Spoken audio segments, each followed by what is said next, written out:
कौन ब्रह्मा का पिता है, कौन विष्णु की मां, शंकर का दादा कौन है, हमको दे बता। ये जानने के लिए कृपया सुनिए।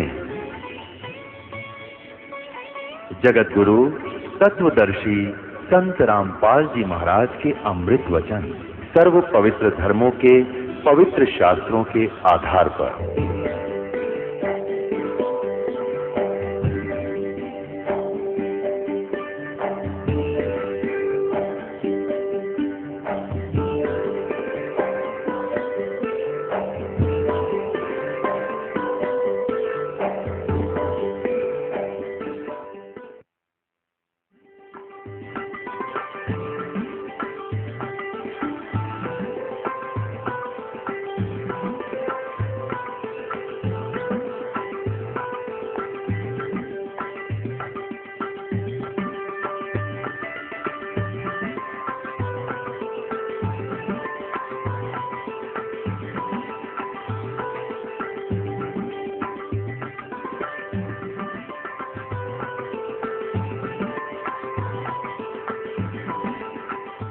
यजुर्वेद अध्याय नंबर 40 के मंत्र नंबर 15 में स्पष्ट किया है कि वायु अनिलम बसमांतम अथिदम अमृतम, वायु अनिलम अमृतम अथिदम बसमांतम शरीरम, ओम कर्तु समर किलवे समर और कर्तुम समर। ओम नाम का जाप काम करते करते सिमरण करो, विशेष कसक के साथ यानी श्रद्धा के साथ समन करो, किलबलाहट के साथ रलंकार धुन से। यानी एक ऐसे रलंकार धुन, ये नहीं ये नाम देते हैं 5 नाम, उनमें नहीं। रलंकार का अर्थ है जैसे मरता हुआ आदमी अपनी जीवन यातना करता है, ऐसे ऐसे इस मंत्र में श्रद्धा रखे जो भी जाप करे। तो कहते हैं फिर और काम करते करते सिमरण करो, ओम नाम का जाप करो।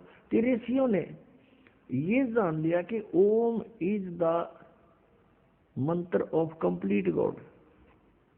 इन्होंने जैसे यजुर्वेद अध्याय नंबर 40 के श्लोक नंबर 15 में तो ब्रह्म अपने विषय में बता रहा है कि मुझ ब्रह्म का ये एक ओम मंत्र है। यजुर्वेद के 40 में जाए कि अंतिम श्लोक अंतिम अध्याय इस यजुर्वेद का, उसमें स्पष्ट कर दिया है। गीता ज्ञानदाता कहता है कि वो पूर्ण परमात्मा तो प्रोक्ष है, वो तो गुप्त है, वो तो ऊपर सतलोक में रहता, तेजो में लोक में रहता है, और मैं ब्रह्म हूँ, मेरा ओम मंत्र है। मैं ब्रह्म खम माने अंतरिक्ष में रहता हूँ, यानी ब्रह्म लोक में रहता हूँ। मेरी साधना करेगा तो मुझे प्राप्त होगा। तो यह कंसेप्ट क्लियर कर दिया कि वो तो प्रोक्ष है। और फिर उस प्रोक्ष परमात्मा को, गुप्त परमात्मा को, जैसे संसार रूपी वृक्ष की जड़ें जमीन में गुप्त रहती हैं, वो प्रोक्ष है और वहीं से सब कुछ हो रहा है। तो जैसे गीता जी अध्याय नंबर 4 के श्लोक नंबर 32 और 34 में कहा है कि उस तत्व ज्ञान को जो परमात्मा ने आकर बोला है वो तत्व ज्ञान है सच्चिदानंद घन ब्रह्म की वाणी में। उस ज्ञान को तत्वदर्शी संतों के पास जाकर समझो, उनको दंडवत प्रणाम करने से और फिर नम्रता पूर्वक प्रश्न करने से वो तत्वदर्शी संत तुझे उस परमात्मा के बारे में जानकारी देंगे। गीता ज्ञानदाता कहता मैं नहीं जानता उसके विषय। अब ये यजुर्वेद अध्याय नंबर 40 के श्लोक नंबर 10 से लेकर 13 में कति कंसेप्ट क्लियर वही किया है कि कोई तो परमात्मा को जन्म लेने वाला बताते हैं साकार, कोई कहते हैं वो असंभवात, वो जन्म लेता ही नहीं, उत्पन्न नहीं होता, वो निराकार। इसकी जानकारी वो धीराणाम माने तत्वदर्शी संत जिनका टिकाऊ ज्ञान है वो बताएंगे, उनसे सुनो। तो इससे सिद्ध हो गया कि वेद ज्ञान दाता और गीता ज्ञान दाता एक है। ये कहता है कि मैं भी उस वास्तविक ज्ञान से अपरिचित हूँ। तो इन ऋषियों को वो तत्वदर्शी संत मिला नहीं। ये यजुर्वेद अध्याय नंबर 40 के मंत्र 15 से ले लिया कि ओम नाम उस पूर्ण परमात्मा का है, और उधर से ब्रह्मा से के लोक वेद से काल के द्वारा दिए गए ज्ञान से उसने ये हठ योग आकाशवाणी की थी, तप करो तप करो। और फिर कहा था अब चलो सृष्टि करो। सूक्ष्म वेद में परमात्मा ने कहा था ब्रह्मा जी को, काल ने क्या बोला, तपो तपो कर वाक्य सुनाया, लोक रचो बल मेरी माया। कि एक तपो तपो कर आवाज कर दी इसने काल ने, और जब तप कर दिया, जब कहा लोक रचो बल मेरी माया, कहती है सब मेरा जाल है, अब लोक रचो, अब सृष्टि रचो, तुम जाओ, वो चार्ज होगी बैटरी, अब अपनी बर्बाद करो। तो यहाँ इन ऋषियों ने कुछ अज्ञान कुछ ज्ञान, जैसे ब्रह्मा जी से प्राप्त ज्ञान से हठ योग शुरू करा। ब्रह्मा जी ने बताया कि मुझे परमात्मा की आकाशवाणी मैंने 1000 वर्ष तक किया, फिर आकाशवाणी हुई कि सृष्टि करो। तो ये भी उन्होंने परम अक्षर ब्रह्म की वाणी मान ली, या थी काल की वाणी आकाशवाणी, और उधर से ओम नाम वहां से ले लिया। गीता जी अध्याय नंबर 4 के श्लोक नंबर 8 में लिखा कि अर्जुन, यदि तू हट करके बैठ गया एक स्थान पे तो तेरा निर्वाह कैसे चलेगा। तो कहने का भाव ये है कि हठ योग नहीं करना, किसी भी शास्त्र में नहीं लिखा है। अब आपने सुन लिया, यजुर्वेद अध्याय नंबर 40 के मंत्र नंबर 15 में स्पष्ट किया है कि ओम कर्तु समर, केलवे समर और कर्तुम समर। ओम नाम का जाप काम करते करते सिमरन करो, विशेष कसक के साथ सिमरन करो, अपना मनुष्य जीवन का प्रथम कर्तव्य मूल कर्तव्य जानकर सिमरन करो। हठ योग एक स्थान पर बैठकर करने को नहीं कहा। ऐसा नहीं है कि जैसे आप बैठे हो तो बैठ के भी कर लो, समय काम नहीं है, कोई दिक्कत नहीं, लेट कर कर लो, चलते कर लो, बैठते। जैसे सूक्ष्म वेद में कहा कि नाम उठत नाम बैठत, नाम सोत जागवे, नाम खाते नाम पीते, नाम से ती लागवे। तो इस प्रकार ये साधना तो इस तरीके की है, ये वेदों अनुसार यानी सदग्रंथों में तो ये सहज साधना है, सहज साधना, सिंपल वर्शिप। और इन्होंने अपने हठ योग ज्ञान से इसको इतना कठिन बना दिया। कोई तप करता खड़ा होकर, कोई उल्टे पैर करके, ऊपर न पैर नीचे को सिर करके, कोई व्रत रख के, कोई पहाड़ों पर जाता भगवान को खोजने के लिए, और कोई कुछ अन्य मंत्र करता है जैसे हरे कृष्ण कृष्ण कृष्ण हरे हरे राधे राधे श्याम राधे। ये गीता जी में है कहीं? तो गीता जी में जो लिखा है वो साधना है भक्ति की। उससे छोड़कर जो साधना या मंत्र हम करते हैं वो शास्त्र विधि को त्याग कर मनमाना आचरण है, वो यूजलेस है। गीता जी अध्याय नंबर 16 के श्लोक 23 में कहा कि अर्जुन, जो शास्त्र विधि को त्याग कर मनमाना आचरण करते हैं न तो उनकी गति हो सकती, न उनको सुख हो, न कोई सिद्धि प्राप्त हो सकती, यानी यूजलेस। तो गीता जी में जो वर्णित विधि है उसके पाने का जो मंत्र है, और फिर शेष संकेत दे रखा है कि उस तत्वदर्शी संत को पूछो, पता करो, तो वो है साधना करने की। उसके अतिरिक्त हम कोई भी जाप करते हैं, गीता जी में केवल एक ओम मंत्र है, नथिंग एल्स। अब इस काल ने एक समस्या और पैदा कर रखी है कि गीता जी में 2 प्रकार का ज्ञान है, एक तो वेदों वाला ज्ञान है, और एक इस काल ने अपना मत भी इसमें थोप रखा है। स्थान स्थान पर कहता है ये मेरा मत है, ये मेरा मत है। जहां इसने ये नहीं कहा मेरा मत है, वो वेद ज्ञान है। तो इसमें 6 अध्याय में लिखा है कि एक स्थान पर बैठकर, एकांत स्थान में बैठकर ऐसा आसन लगाओ जो ना ऊंचा हो ना नीचा हो, और बढ़िया मृगशाला या कोई अच्छा वस्त्र बिछाओ, और नाक के अग्र भाग पर ध्यान लगाओ। ये है इसका अपना मत। और फिर अध्याय नंबर 3 के श्लोक नंबर 8 में यह कहता है कि अर्जुन, अगर तू एक स्थान पर बैठा रहा तो तेरा निर्वाह कैसे होगा। तो अगर हम इसको मानेंगे तो चौथे अध्याय वाला कैंसिल हो गया, गलत हो गया। तो इस प्रकार हमने जहां पर इसने ये अज्ञान हमें दिया है, वो इसका मत है वो अलग है, जो वेद ज्ञान है उसको ग्रहण करना है। तो मंत्र कहीं पर भी इसने और नहीं लिखा, केवल एक ओम मंत्र ही बोला है। श्रीमद् भगवद गीता अध्याय नंबर 3 के श्लोक नंबर 8 में क्या लिखा है देखिएगा। श्रीमद् भगवद गीता, इसके अध्याय नंबर 3 है श्रीमद् भगवद गीता का, और श्लोक नंबर 8 है। यहाँ से ये शुरू है, यहाँ इसका अनुवाद है, तू शास्त्र विहित कर्तव्य कर्म कर, के शास्त्रों में लिखा हुआ साधना उसके अनुसार साधना कर,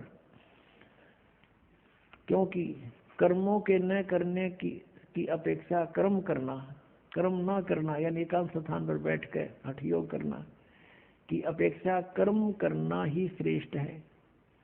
तथा कर्म न करने से तेरा निर्वाह, शरीर निर्वाह भी तो नहीं सिद्ध होगा। तेरा गुजारा कैसे होगा यदि तू एक स्थान पर बैठ गया। अपनात्मो, अभी आपने जो तीसरे अध्याय का 8वां श्लोक देखा श्रीमद् भगवद गीता का, ये है वेद ज्ञान, क्योंकि ये यजुर्वेद अध्याय नंबर 40 के मंत्र नंबर 15 से मेल खाता है। अब छठे अध्याय के 11वें श्लोक में ये गीता ज्ञानदाता अपना मत प्रोड्यूस कर रहा है।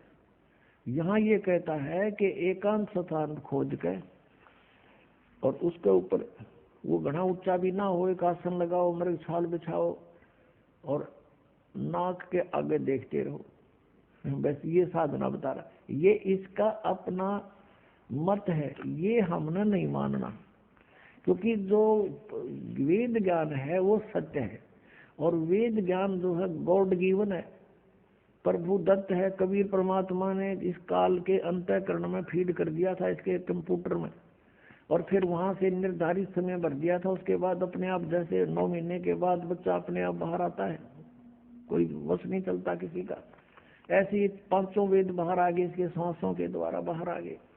उसके बाद इसने पढ़ा, इसने देखा कि इसमें तो तेरी सारी पोल खुल लगी, सूक्ष्म वेद भी इसके अंदर था, उसको नष्ट कर दिया। ये 4 वेद रख लिए जिसमें पूर्ण परमात्मा की जानकारी तो है, लेकिन वे ऑफ वर्शिप, पूजा की विधि केवल ब्रह्म तक की है, वो रख लिए। तो वो ज्ञान तो सही है, उसके अतिरिक्त फिर उससे भी हटकर इसने अपना मत कुछ प्रोड्यूस किया है इसमें, तो वो नहीं मानना हमने, क्योंकि वेद ज्ञान गॉड गिवन है। गॉड गिवन ज्ञान है वो परमात्मा का आदेश है। उस आदेश से हटकर हम किसी अधिकारी का आदेश पालन करके और कानून भंग करेंगे तो हम दोषी हो जाएंगे। हमने ये भी ध्यान रखना। ये देखिएगा श्रीमद् भगवद गीता अध्याय नंबर 6, श्रीमद् भगवद गीता अध्याय नंबर 6 और ये है 11 श्लोक में 11वां श्लोक। शुद्ध भूमि पर जिसके कर्म से कुसा यानी डाब, घास, मृगछाला और वस्त्र बिछे हैं, यानी पहले डाब हो, फिर मृगछाला हो, फिर उसके ऊपर वस्त्र बिछे हो, और न ऊंचा और न बहुत नीचा हो, ऐसे अपने आसन को स्थिर स्थापन करे। फिर है उस आसन पर बैठकर चित्त और इंद्रियों की क्रियाओं को वश में रखते हुए मन को एकाग्र करके अंतःकरण की शुद्धि के लिए योग का अभ्यास करे। तेरे में देखो, काया, सिर और गले को समान एवं अचल यानी सीधा रखकर धारण करके और स्थिर होकर अपनी, वैसे यहाँ से ये 10 में से शुरू होता है, इसकी सारी क्रिया यहाँ से 10 में से शुरू होती है कि मन और इंद्रियों सहित शरीर को वश में रखने वाले आशा रहित, संग्रह रहित योगी अकेला ही एकांत स्थान में स्थिर होकर आत्मा को निरंतर परमात्मा में लगावे। परमात्मा में, अपने में नहीं। आगे फिर देखो, अब 11वां हमने पढ़ लिया कि शुद्ध भूमि पर एकांत स्थान तो ऊपर पढ़ लिया। कर्म से ये पहले डाब बिछी हो, फिर मृगछाला हो, फिर वस्त्र बिछे हो, ऐसा आसन लावे, ना घना ऊंचा हो ना ज्यादा नीचा हो। इस प्रकार अपने आसन को स्थिर स्थापन करे। फिर 12वें में कहा है कि उस आसन पर बैठकर चित्त और इंद्रियों को क्रियाओं को वश में रखते हुए मन को एकाग्र करके अंतःकरण की शुद्धि के लिए योग का अभ्यास करे। अब 13वें में, छठे अध्याय का 13वां पढ़ रहे हैं। काया, सिर और गले को सम्मान एवं अचल करके धारण करके और स्थिर होकर अपनी यानी एक स्थान पर डट कर बैठे। अपनी नासिका के अग्रभाग पर दृष्टि जमाकर अन्य दिशाओं को न देखता हुआ। अब ये हम देख रहे 14वां। ब्रह्मचारी के व्रत में स्थित, भय रहित, भली बाती अंतःकरण वाला, सावधान होकर योगी मन को रोक के मुझ में चित वाला, मेरे में प्राण होकर स्थित होए। अब यहाँ फिर इसका मतलब रहा ये वश में किए हुए मन वाला योगी इस प्रकार आत्मा को निरंतर मुझ में प्रवेश करके मुझ परमेश्वर के रूप में लगाता हुआ मुझ में रहने वाली मुझ में रहने वाली यानी मेरे तक ही सीमित ब्रह्मलोक में जाने वाली परमानंद की परिकाष्ठा रूप शांतिम को अधिगच्छन्ति प्राप्त होता है। अब निर्वाण परमाम यानी मृत्यु के बाद, निर्वाण माने गमन भी होता है यानी मृत्यु भी होती है, और निर्वाण माने मोक्ष भी होता है। निर्वाण परमामम यानी श्रेष्ठ मेरे सतर का जो मुझ में रहने वाला जो श्रेष्ठ प्रमाण है, उस शांति को प्राप्त होगा। ब्रह्मलोक में जाएगा ब्रह्म का साधक, और वहां जिसी शांति है वो तत्न प्राप्त हो जाएगी। अंडरस्टूड है।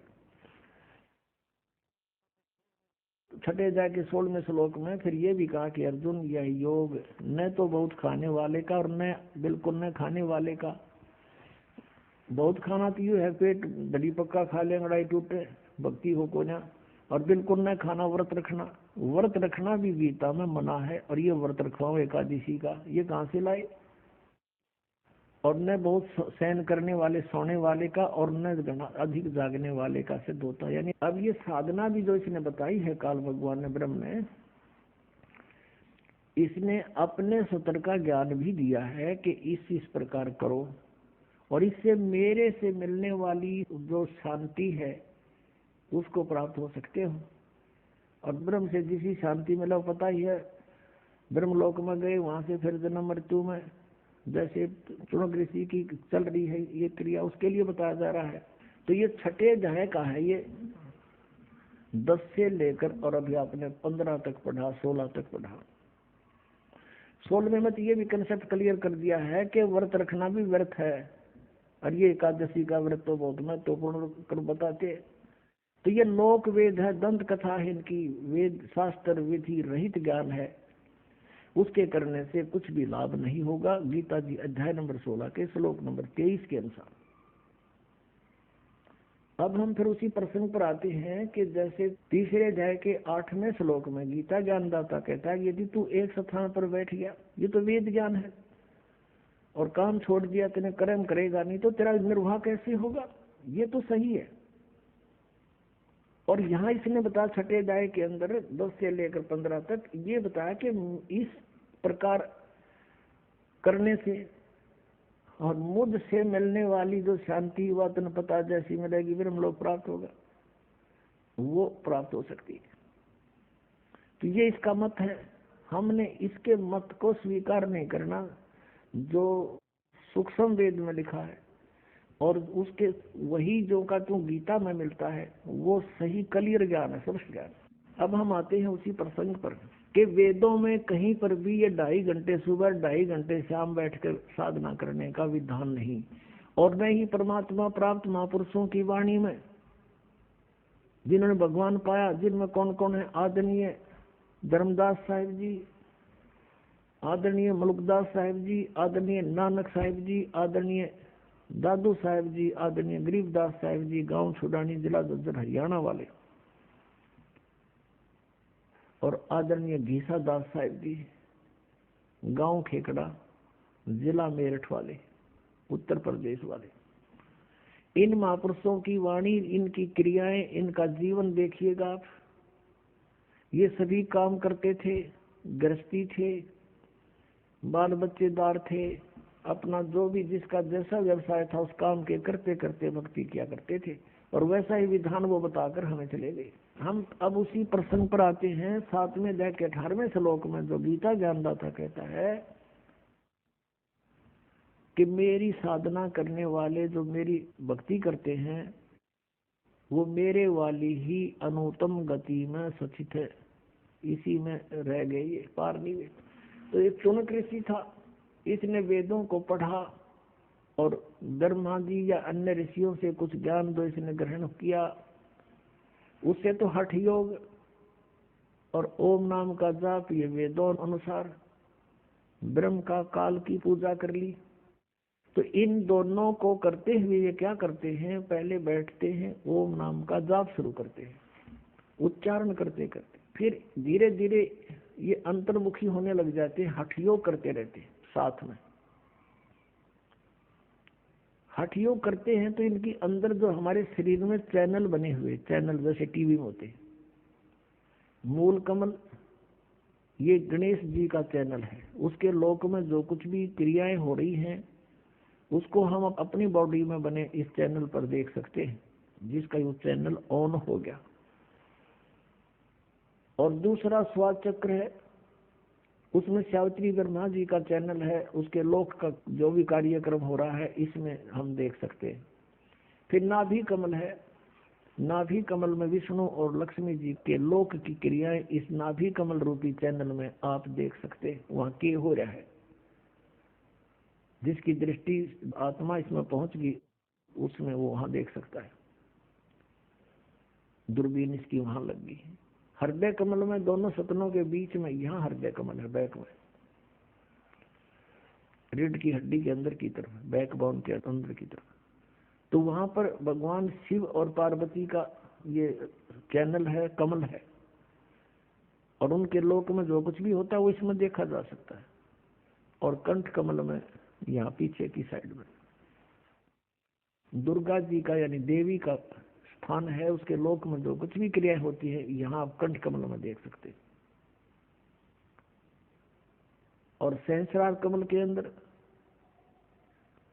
इस काल भगवान के ब्रह्म लोक का कुछ नजारा आप देख सकते हैं।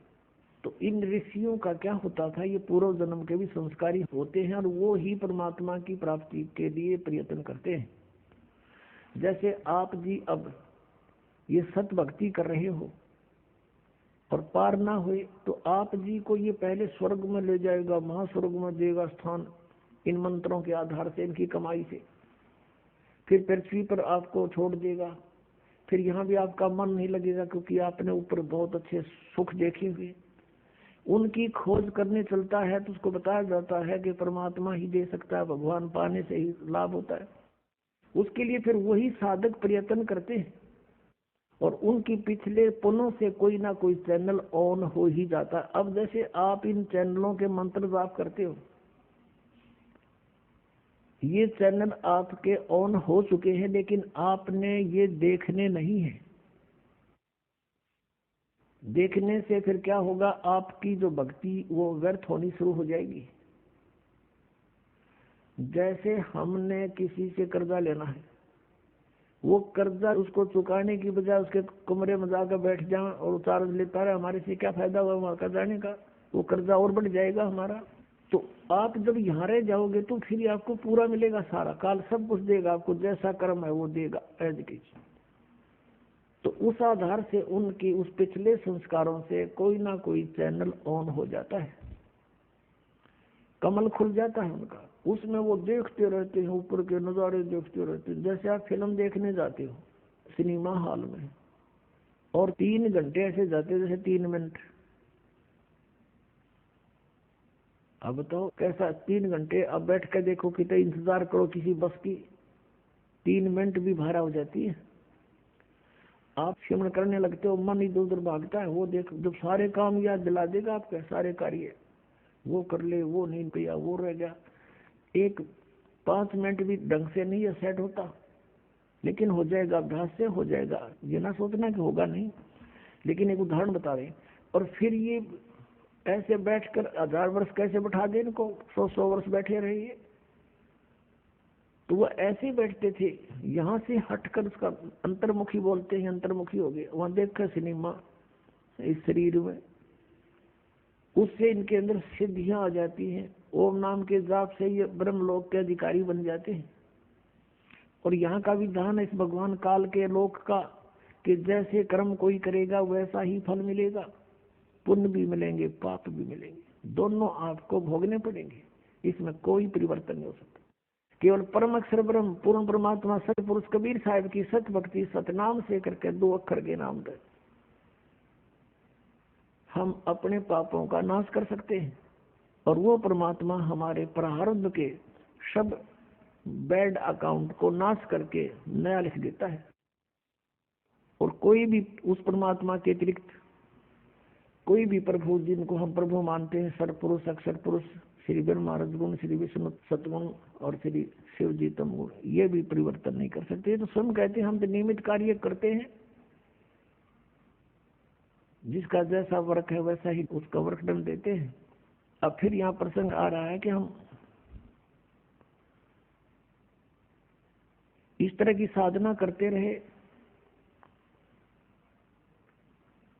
और ये हजारों वर्ष तक बैठे रहे। इनकी कुछ सिद्धियां बन गई और कुछ ओम नाम के जाप से ब्रह्मलोक के अधिकारी बन गए।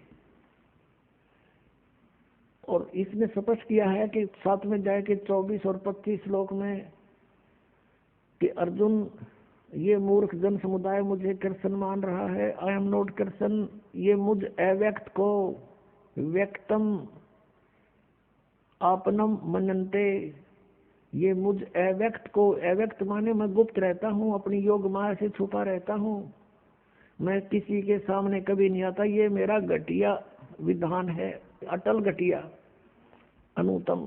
अब यहाँ अनुतम क्यों कहा आपने उसको, विधान को अटल, कि ये कभी नहीं चेंज हो सकता, मैं कभी किसी के सामने नहीं आऊंगा, ये मेरा अनुतम अटल विधान है।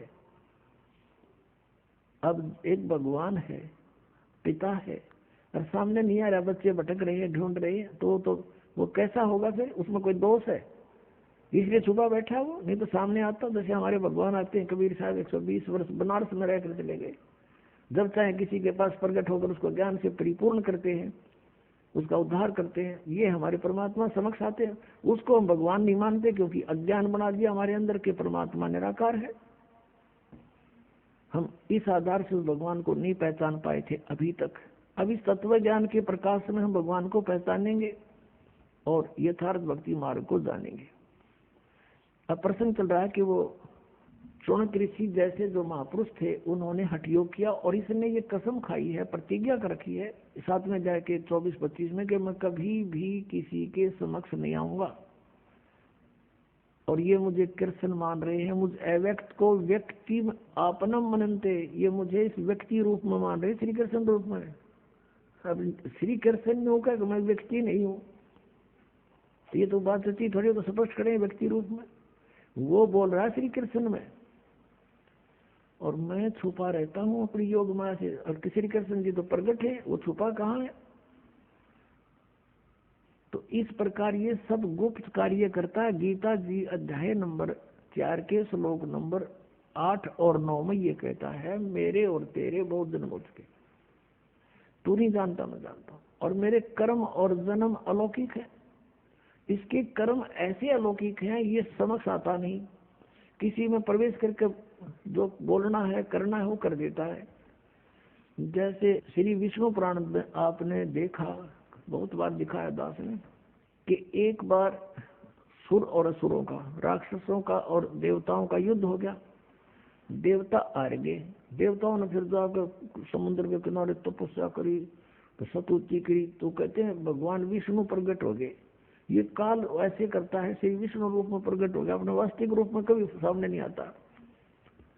और वहां उन्होंने पूछा कि ऐसे समस्या है, तो उसने कहा कि आप, एक ससाद नामक राजा है, उस ससाद के पुत्र पुरंजय को युद्ध के लिए खड़ा कर लो, राक्षसों के साथ युद्ध में उसको भी राजी करके खड़ा कर लो, मैं फिर उसके शरीर में प्रवेश करूंगा और फिर राक्षसों को मार डालूंगा। ऐसे ही 242 पृष्ठ पर इसने कहा है कि एक बार नागों का और गंधर्वों का आपस में युद्ध हो गया।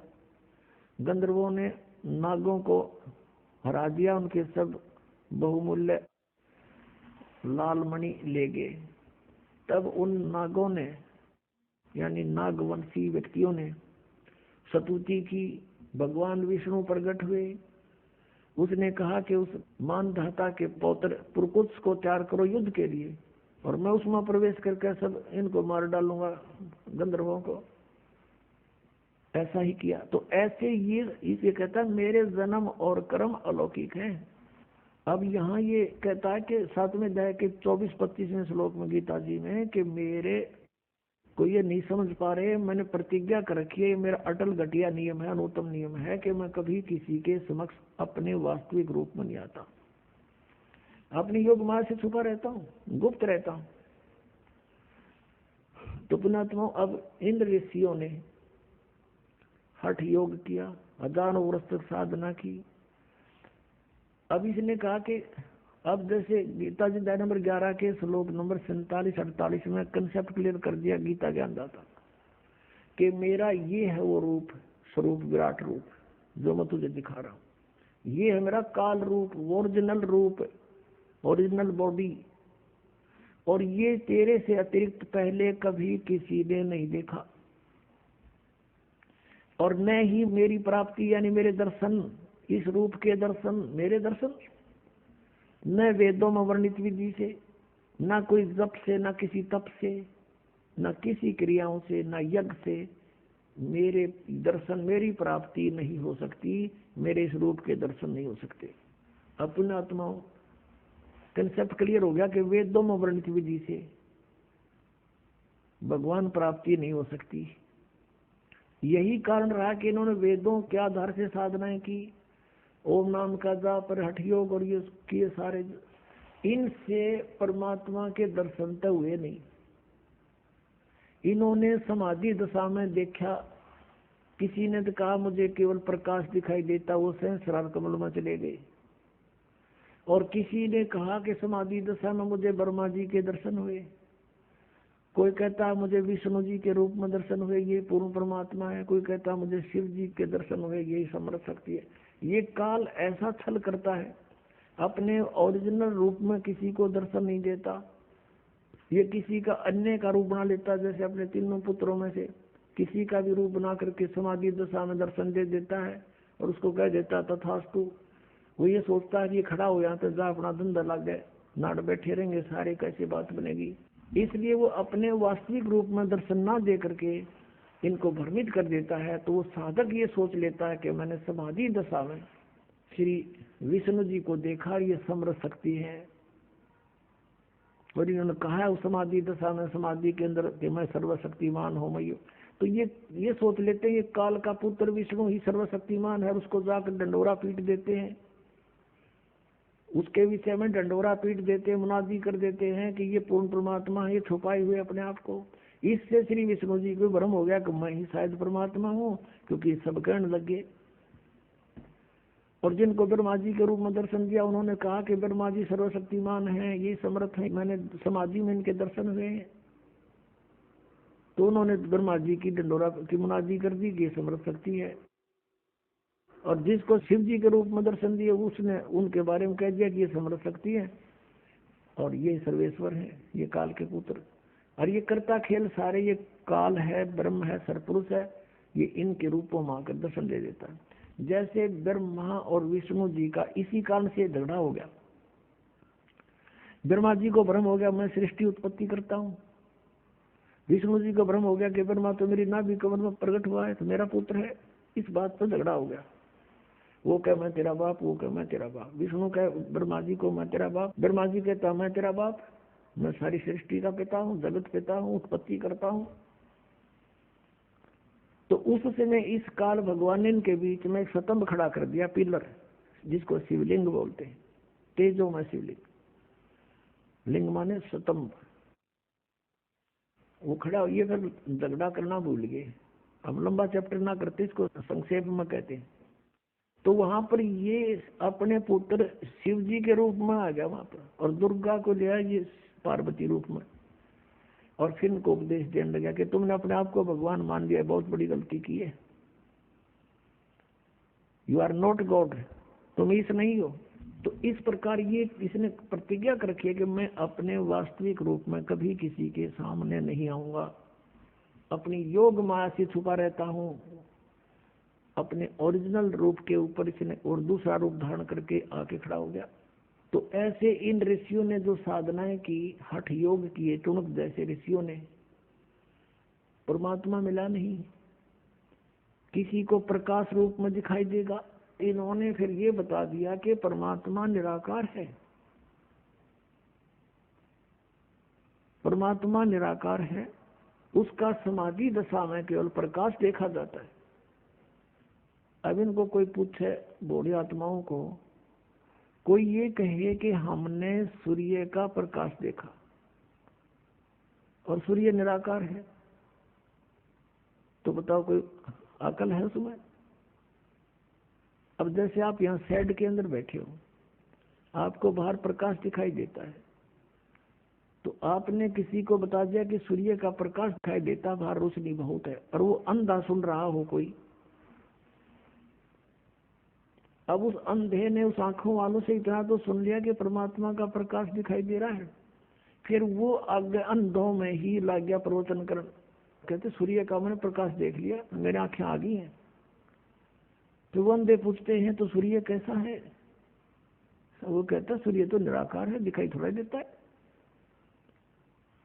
अब उस अज्ञानी ने किसी से, आंखों वाले से सिर्फ इनकम्प्लीट नॉलेज सुन लिया, पूरा नहीं सुना, अधूरा ज्ञान सुना, और उससे स्वयं ही पाक किया वो। फिर प्रभु अंधों में अंधा ही अपने आप को आंखों वाला सिद्ध करने की कुचेष्टा करता हुआ कहता है कि मैं सूर्य का प्रकाश देखता हूँ। फिर उससे कोई पूछता है कि सूर्य कैसा है? वो तो निराकार है, दिखाई थोड़ी ही देता है। तो इन अज्ञानियों की आज तक ये थ्योरी थी, ये विधान था, ये सिद्धांत था कि परमात्मा का केवल प्रकाश देखा जाता है और परमात्मा निराकार है। ये कोई बात हुई? अब कोई कहे हमने ट्यूबलाइट देखी, ट्यूब का प्रकाश देखा, और ट्यूब को निराकार बतावे, क्या वो आंखों वाला हो सकता है? वो सुना सुना बकरा है। तो ऐसे ही इन्होंने जो हठ योग किए, इनको कुछ नहीं प्राप्त हुआ। इसने कह रखा है कि ना वेदों में वर्णित विधि से घर में जाए के 47-48 श्लोक में गीता जी में, ना वेदों में वर्णित विधि से, न यज्ञों से, न जप से, न तप से, न किसी मंत्र से, व किसी प्रकार से भी मेरी प्राप्ति, मेरे दर्शन नहीं हो सकते। इसी कारण से इन्होंने हठ योग किए, काल के न दर्शन दिए नहीं, क्योंकि इन्हें बीज बबूल का बो रखा, इन साधना ब्रह्म की ये कह मैं दर्शन दूं को ना। तो ये यहाँ पर आंट लगी रही। तो इन्होंने अपना अज्ञान सिद्धांत बनाकर समाज में प्रवेश कर दिया कि परमात्मा निराकार है, वो दिखाई थोड़ा देता है, तो सबने मान लिया। इसी आधार से चमक ऋषि ने साधना की, हठ योग किया। परमात्मा तो मिलना था ही नहीं, मिला नहीं, एटम बम बन गया, सिद्धियां आ गई, इतनी सिद्धियां आ गई। कहते हैं 1 सेकंड में सभी इन 7 लोकों ने नष्ट कर दे, अतल उतल पताल, इनमें एक वचन से सबके सब उससे भय मानने लग गए। बताइए थे ऋषि जिन डरते पीछे लाग रहे थे। तो फिर वो जब साधना काल उसकी समाप्त हुई, उससे वचन से कुछ अटपटी सी होने लगी, लोग पीछे लग गए, ऋषिश्वर कहला गए। ऋषिश्वर ऋषियों में श्रेष्ठ।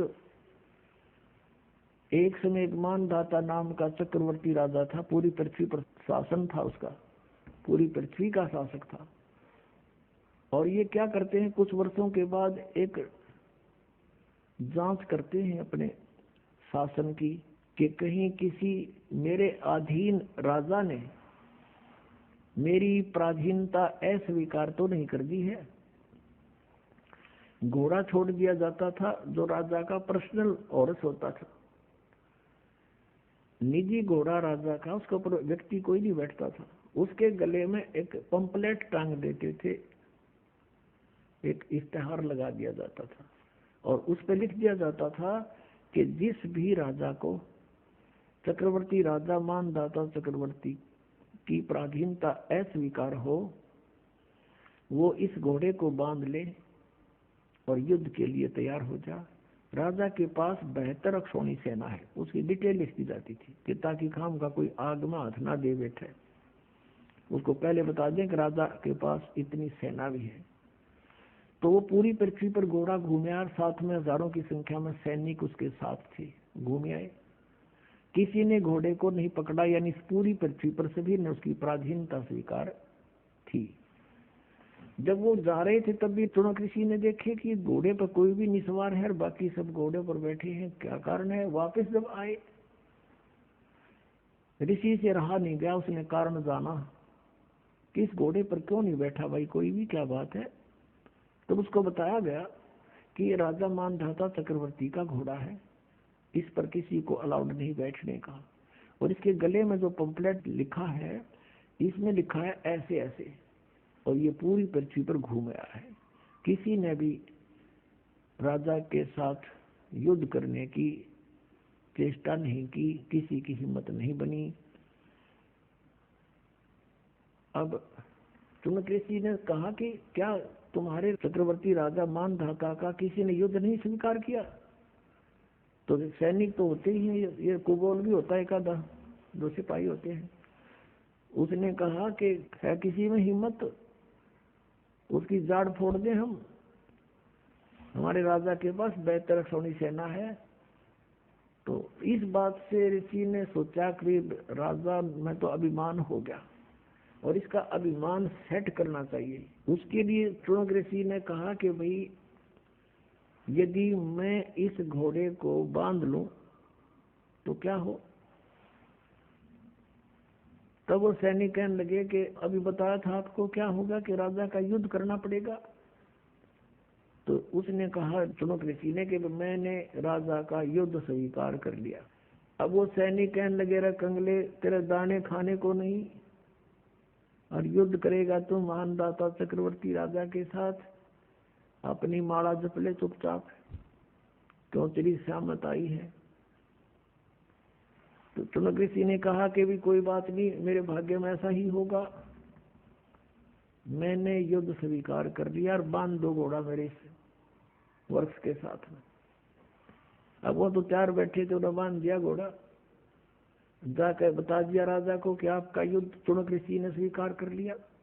मंत्रियों ने सलाह दी कि राजन, आज एक व्यक्ति की हिम्मत हुई है, कल दूसरा इसी तरह गर्दन उठाएगा। हे राजन, ये तो रास्ता पड़ गया। और कहते हैं अंग्रेजी में nip the evil in the bud, कि बुराई को इसको शुरुआत में ही खत्म कर देना चाहिए। इस आधार से औरों को भय पैदा करने के लिए मानदाता चक्रवर्ती राजा ने अपनी 72 करोड़ सेना का, 72 अक्षौणी सेना को समझने के लिए स्वाभाविक समझ लो 72 करोड़ सेना, 18 करोड़ की 4 टुकड़ी कर ली। प्रथम टुकड़ी एक बार 18 करोड़ सैनिक भेज दिए एक व्यक्ति को मारने के लिए। उधर से उस काल के पुजारी ने, चुनक ऋषि ने, अपने सारे जीवन की साधना का एटम बम बना लिए, चार पुतली तैयार कर दी वतन से, और एक पुतली छोड़ दी, 18 करोड़ सेना का नाश कर दिया। राजा ने दूसरी टुकड़ी भेज दी, ऋषि ने दूसरा पुतली छोड़ दी, 18 करोड़ का उसने नाश कर दिया। ऐसे 72 करोड़ सेना का उस चुनक ऋषि ने विनाश कर डाला। अपनात्मा वो ऋषि था, उसके सिर में दर्द था राजा के साथ पंगा लेना, साधुओं का काम अपना होता है। लेकिन इस काल में ये करवाना होता है, रिमोट इसके हाथ में है, इनको एटम बम बना लेता है और फिर इनके किए हुए कर्म इन्हीं के सिर पे रख देता है। अब चुनक ऋषि ने जो ओम नाम का जाप और हठ योग किया, उससे उसका तप बन गया और ओम नाम के जाप से ब्रह्मलोक के लिए अधिकारी बन गया। और जो उसके बाद उसका पुण्य वहां समाप्त हो लेगा, ब्रह्मलोक में जाने के बाद वापस आएगा, पृथ्वी पर राजा बनेगा, तब से राज्य प्राप्त होता है। और जो उसने अपनी वतन से 72 करोड़ सेना का नाश कर दिया, उसका दंड भी उसको भोगना पड़ेगा। चाहे कोई वतन से मारो, चाहे कोई विष देकर मारो, चाहे कोई गोली से मारो, लाठी से मारो, वो अपराधी है। परमात्मा उसको अवश्य दंड देता है। और यहाँ का विधान है कि जैसे कर्म जिसने किए हैं दोनों भोगने पड़ेंगे।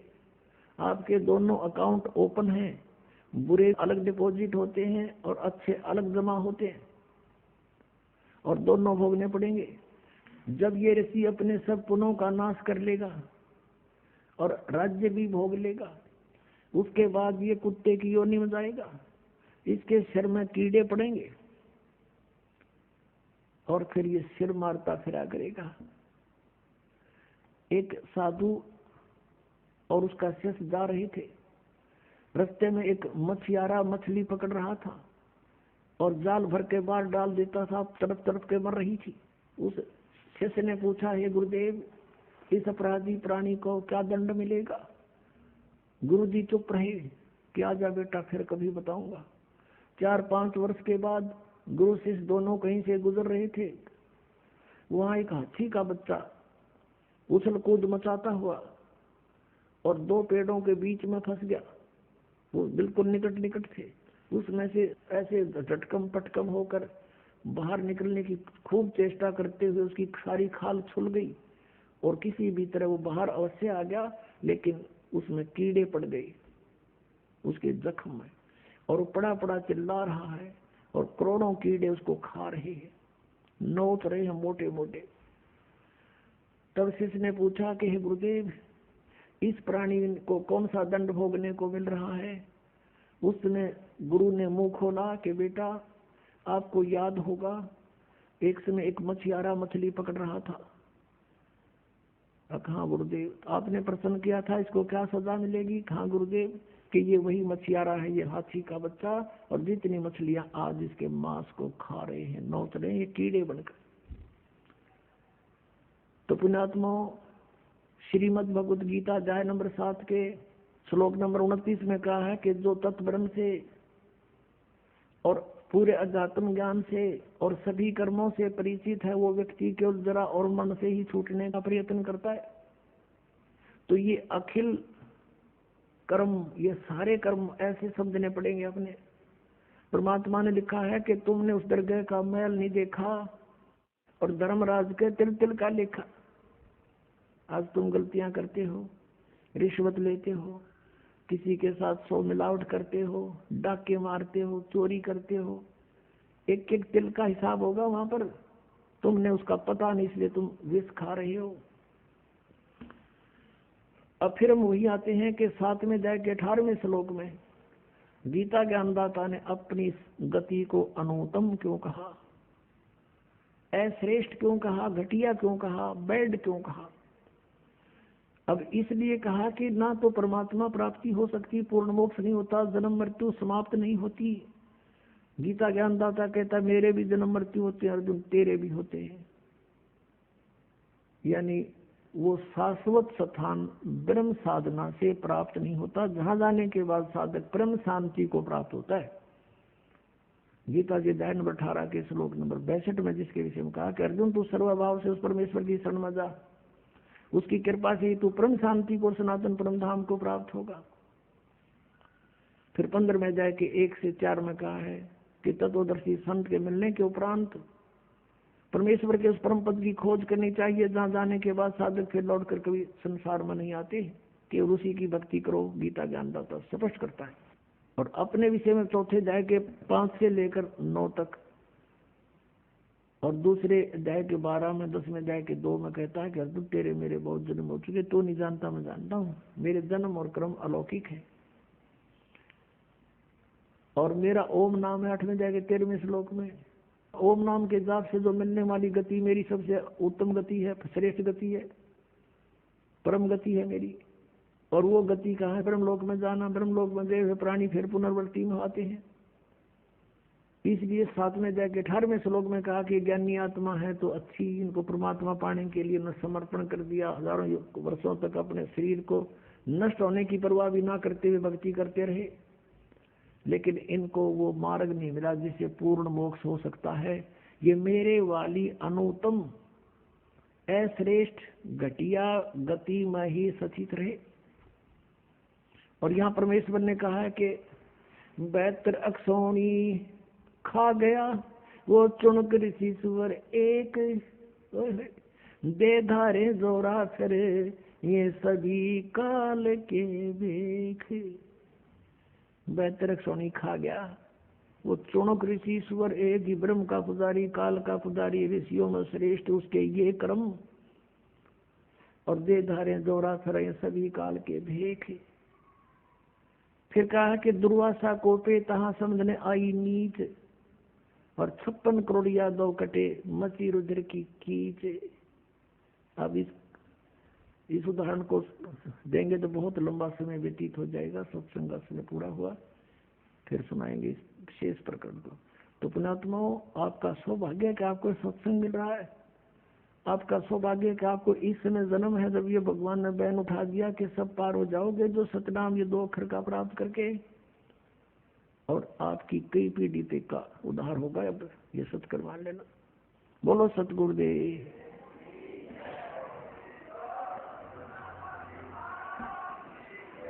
सत साहेब। परमपिता परमात्मा पूर्ण ब्रह्म सर्व सृष्टि रचनहार कबीर देव जी, कबीर परमेश्वर जी हम सभी आत्माओं के पिता हैं, परम पिता हैं। ये सबके उत्पादक हैं। यही हमारे हमदर्द हैं। हम प्राणियों को यहाँ दुखी देखकर वो परमात्मा वहां से सतलोक से चलकर आते हैं। काल भगवान जिसके लोक में हम रह रहे हैं, ये 21 ब्रह्मांड इस काल भगवान के हैं। इस काल भगवान के द्वारा फैलाए गए अज्ञान को समाप्त करने के लिए वो परमात्मा अपने निज स्थान सतलोक से चलकर गति करके यहाँ आते हैं। ये उस परमात्मा का विधान है। और अपनी नेक आत्माओं को, अच्छी आत्माओं को, दृढ़ भक्त को वो आकर के मिलते हैं, उनको ज्ञान से परिचित कराते हैं। ये विधान है परमात्मा का। ऐसे गुण है भगवान के। पुण्यात्माओं, जब से ये आत्मा भगवान से, परमात्मा से अलग हुई है, बिछुड़ी है, उसी दिन से इसको परमात्मा के अभाव का एहसास हो गया था। जो सुख इसको वह परमात्मा के चरणों में प्राप्त था, उसको यहाँ नहीं प्राप्त हुआ।